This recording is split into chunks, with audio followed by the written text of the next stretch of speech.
Bugün canlı retrograd intrarenal cerrahi kursumuzu gerçekleştirdik. Sabah teorik sunumların akabinde ameliyathanede canlı bağlantıyla aynı zamanda internet ortamında Ürepedia'dan da canlı yayınlanan kursumuzu gerçekleştirdik. Toplamda 10 kursiyerimiz katıldı.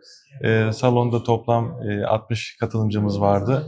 Online ortamda da 250 kişi canlı cerrahilerimizi izledi. Bu kursumuzun deprem sonrası toparlanma aşamasında Malatya'mızda yapılması bizim için çok değerliydi. Bu birçok klinikte yapılmakla beraber kliniğimizde de sıklıkla yapılan bir cerrahi, retrograd intrarenal cerrahi.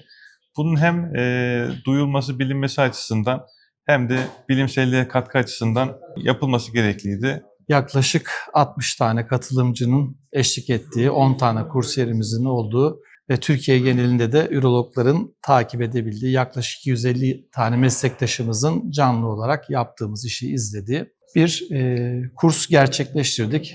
Dernek olarak biz her şekilde memleketin her satına ulaşmaya, oradaki meslektaşlarımıza standartize bir eğitim için yardımcı olmaya çalışıyoruz. Elimizden geldiği kadar bizde gelen talepler doğrultusunda bütçemizin el verdiği kadar her şekilde meslektaşlarımızın arkasında durarak onların gelişimlerini takip etmeye çalışıyoruz. Bu sebepten ötürüdür ki bugün Malatya'da bulunmaktan dernek adına çok mutluyum. Geldiğimizden beri zaten bizi çok güzel ağırladılar.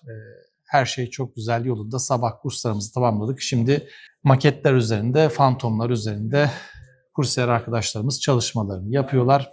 Bizim için her şey gayet güzel. Burada bulunmaktan dolayı mutluyuz.